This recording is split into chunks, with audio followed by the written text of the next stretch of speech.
Ya, pemirsa, perdagangan saham di Bursa Efek telah dibuka. Kita akan mencermati kinerja perdagangan saham hari ini. Dan untuk mengetahui pergerakan saham hari ini, kita bergabung bersama pendiri LBP Institute, Lucky Bayu Purnomo. Selamat pagi, Mas Lucky. Selamat pagi. Ya, Mas Lucky, baru saja IHSG perdagangan saham dibuka. IHSG kemudian ada di posisi 5.959 pertama kali tadi, sempat turun 0,79% dan bahkan sekarang sudah sampai 2%-an turunnya begitu. Padahal kita tahu sebetulnya di penutupan perdagangan hari Jumat kan ada di level 6.007 gitu. Apa yang terjadi, Mas Lucky? Ya, saya akan membahas persoalan sentimen dari global, kemudian masuk kepada sentimen yang ada di Asia dan Indonesia. Nah, pertama, kalau kita lihat sebenarnya Dow Jones sendiri mengalami koreksi akhir pekan kemarin karena beberapa pandangan terhadap persoalan The Fed yang berencana mempercepat menaikkan suku bunga bank sentral yang saat ini berada di angka 0,25 basis poin. Nah, sampai tahun 2023 diagendakan akan dinaikkan sebanyak 2 kali. Nah, untuk itu sentimen tersebut menjadi sentimen negatif dan menyebabkan koreksi terhadap Dow Jones sendiri di angka 33.290. Nah, itu yang pertama. Kemudian yang kedua, pandangan mengenai kenaikan suku bunga yang akan diagendakan 2 kali sampai tahun 2023, menurut saya itu masih menjadi pandangan yang perlu diantisipasi. Tapi secara rasional saya melihat begini, bahwa tahun 2020 Juli angka PDB Amerika atau angka pertumbuhan ekonomi Amerika itu mengalami minus 9% ya ketika pertama kali COVID-19 atau pasca COVID-19. Nah, sampai saat ini angka pertumbuhan ekonomi Amerika sudah plus 0,4%. Artinya walaupun sedikit, tetapi ini menjadi salah satu agenda positif bagi pemerintahan Amerika, terutama Bank Sentral, untuk tetap menahan suku bunga Bank Sentral di angka 0,25 basis point. Nah, untuk itu persoalan kenaikan itu apakah akan diagendakan sampai tahun 2023, saya melihat dengan menahan suku bunga, Bank Sentral Amerika ikut juga menahan laju volatility. Nah, kemudian berikutnya masalah dolar indeks ya. Dolar indeks sekarang berada di angka 92 poin. Nah, tentu Amerika ingin mempertahankan prestasi bertahannya dolar indeks, tetapi dolar indeks juga memiliki tantangan bahwa kenaikan harga minyak dunia yang sangat cepat dan berada di angka 72 US dollar per barrel itu menyebabkan pasar melihat instrumen komoditi itu jauh lebih menarik untuk pekan ini, dan harga emas yang saat ini sudah berada pada level yang terendah itu menyebabkan apresiasi pasar melihat komoditi. Jadi emas dan komoditi ini sebenarnya menjadi tantangan mengapa pasar itu melihat komoditi lebih menarik daripada harus masuk ke pasar saham. Dan bicara masalah dolar indeks, sekali lagi dengan kondisi saat ini pemerintah Amerika tetap mempertahankan prestasi kinerja US dollar karena kinerja US dollar ini terbukti dapat mendorong angka pertumbuhan ekonomi Amerika yang saat ini sudah plus 0,4%.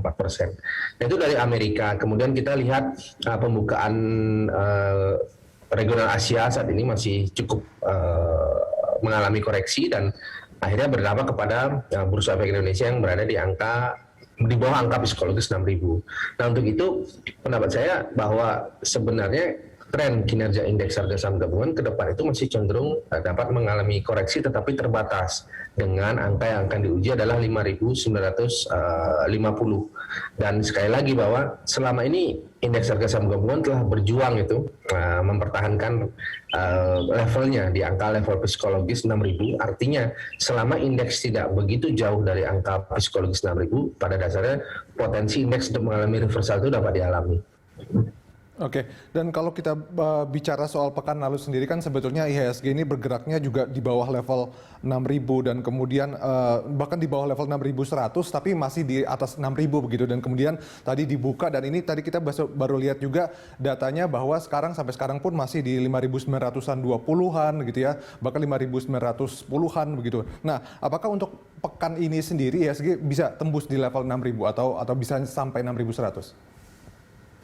Saya melihat potensi indeks yang pertama kali ada di angka 6.000 karena kalau tadi kita bahas ya atau kita lihat data-data ekonomi dunia, terutama di Amerika yang tahun 2020 lalu minus 9% angka pertumbuhan ekonominya, kemudian saat ini sudah plus 0,4%. Nah di Indonesia pun demikian, 2020 kita sempat mengalami kontraksi GDP minus 5,32%, dan saat ini kita sudah mampu mendorong angka pertumbuhan ekonomi itu hingga minus 0,74%. Artinya dengan angka kenaikan tersebut sebenarnya peluang GDP Indonesia atau angka pertumbuhan ekonomi Indonesia itu pada kuartal berikutnya itu cenderung menguat ya, walaupun tidak signifikan tetapi lepas dari zona kontraksi. Nah itu yang menjadi salah satu trigger mengapa indeks harga saham gabungan dapat mengalami atau menguji kembali level 6.000 hingga 6.050.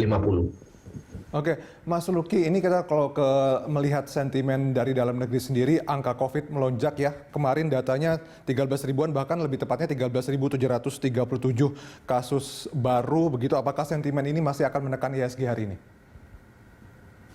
Saat ini pasar jauh lebih rasional. Nah, kalau ini terjadi di tahun 2020 mungkin pasar bersifat irasional, maka dari itu indeks sempat mengalami koreksi. Nah, yang dimaksud rasional itu bagaimana? Saat ini pasar sudah melihat sektor-sektor mana sajakah yang menjadi perhatian atau yang menjadi pilihan apabila dibandingkan dengan sentimen, yaitu meningkatnya kasus COVID-19 dalam beberapa pekan terakhir. Nah untuk itu saya melihat memang benar itu menjadi sentimen, tetapi sentimen tersebut akan dimaknai sebagai sentimen yang rasional, dan mereka akan memilih beberapa sektor-sektor yang memang memiliki kemampuan atau memiliki sifat yang defensif, mampu bertahan ketika adanya sentimen COVID-19. Nah tentu beberapa sektor yang harus dihindari antara lain adalah sektor retail, kemudian consumer good. Nah itu beberapa sektor yang harus dihindari. Nah sektor yang harus diperhatikan adalah miscellaneous industry, kemudian basic industry, dan banking. Nah dengan melonjaknya kasus COVID sendiri, bagaimana proyeksi Anda untuk ekonomi kuartal kedua 2021? 2020 kita minus 5,32%. Nah saat ini kita minus tahun 2021 saat ini kita minus 0,74%. Nah asumsi saya itu PDB kita dapat mengalami kenaikan atau lepas dari zona kontraksi, tetapi tidak signifikan dengan angka minus 0,4 atau 0,8%. Nah itu proyeksi pertumbuhan ekonomi kita pada kuartal berikutnya. Nah kalau kita pindah kembali ke sentimen global begitu kan masih ada soal taper tantrum gitu. Nah sejauh mana ini juga memengaruhi pergerakan indeks?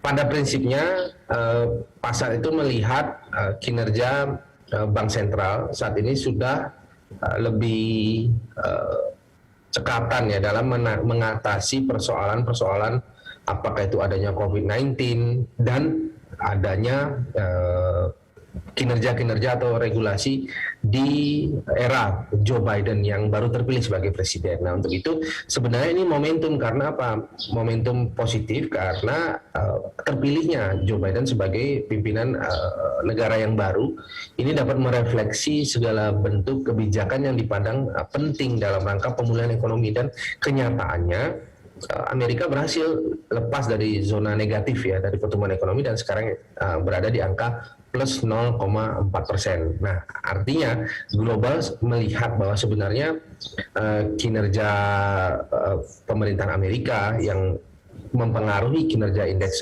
global yaitu Dow Jones, kemudian Nasdaq, kemudian S&P 500 itu cukup preventif. Nah, ini yang dimaknai mengapa koreksi yang terjadi ini masih bersifat terbatas ya. Dan ini sebenarnya dapat dimaknai dengan berbagai macam tindakan yang ada di Amerika, seperti The Fed akan memberikan satu statement besok ya, itu untuk melihat sebenarnya bagaimana perspektif pertumbuhan ekonomi di masa yang akan datang. Nah, menurut pandangan saya ini akan tetap ada pada level yang sama, yaitu tetap mempertahankan suku bunga The Fed di level 0,25 basis point.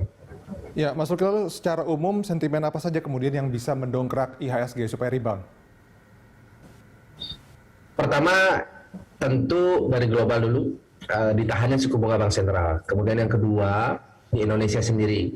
Indonesia 7 days repo rate yang berada di angka 3,5% itu menjadi salah satu momentum untuk indeks mengalami kenaikan. Kemudian yang kedua, maksud yang ketiga, sentimen positifnya adalah memang penanganan COVID-19 kalau diperhatikan ini jauh lebih terpadu atau jauh lebih terintegrasi dibandingkan momentum tahun sebelumnya, dan ini menyebabkan indeks memiliki peluang untuk kembali menguji angka psikologis 6.000 dengan target 6.050 dalam pekan ini. Oke, Mas Luki, tadi Anda bicara spesifik terkait dengan hindari sektor retail. Kita akan bahas seputar rekomendasi saham usai jeda lebih lengkapnya. Pemirsa, kami akan kembali. Ya, kembali lagi di IDX Opening Bell, masih bersama pendiri LBP Institute, Luki Bayu Purnomo. Mas Luki, kita lanjutkan. Kali ini kita bahas soal rekomendasi saham. Kalau kita lihat pekan lalu kan sebetulnya saham-saham sektor teknologi itu luar biasa kinerjanya, bisa dikatakan seperti itu. Nah, bagaimana rekomendasinya untuk pekan ini?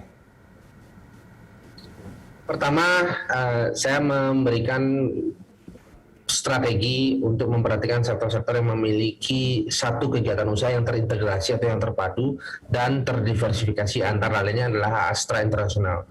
Nah, Astra International saat ini berada pada kisaran angka psikologis, terutama untuk pekan lalu di level 5.000 dan sebelumnya sempat menguji level tertinggi di angka 5.700. Nah, untuk itu Astra menjadi rekomendasi yang pertama dengan rekomendasi beli.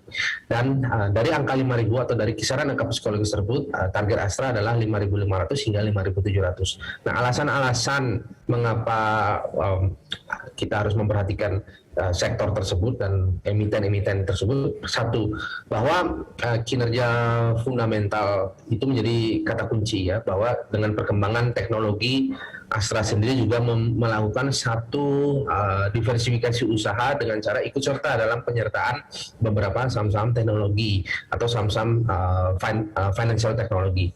Dan hari awal pekan ini memang mid cap dan small cap itu menjadi satu pandangan bahwa tingkat spekulasi itu cukup tinggi, karena justru yang menguat pada awal pekan ini adalah saham-saham small cap dan mid cap. Nah, Astra sebagai saham yang masuk dalam kategori big caps itu dapat memperoleh sentimen positifnya, karena apa?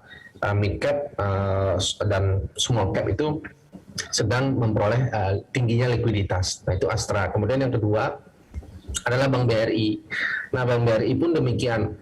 Saya kira dengan tingkat likuiditas dan market share yang saat ini menjadi market leader, ya, BRI tetap menjadi pilihan. Nah, kebetulan BRI yang berada di bawah angka psikologis 4.000, artinya itu memberikan satu sinyal untuk entry point, dan target BRI ke depan ada di angka 4.200 hingga 4.500. Nah, itu Bank BRI yang juga mewakili emiten-emiten dengan kapitalisasi besar. Nah, dengan demikian banking menjadi salah satu sektor yang memiliki volatilitas cukup baik, karena beberapa kebijakan yang ada di emiten ini antara lain adalah kebijakan untuk KMK, kredit modal kerja. Nah, sebelumnya pada saat COVID, BRI mengatur debitur dapat menunda pembayaran pokok, dapat menunda pembayaran bunga, dan memperoleh relaksasi sesuai dengan POJK nomor 11 tahun 2020.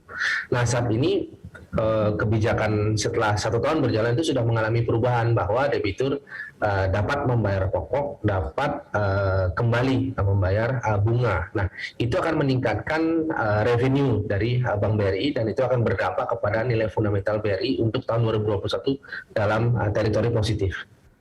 Boleh bahas soal Garuda juga, Mas, yang disuspensi ini, nasib sahamnya akan seperti apa?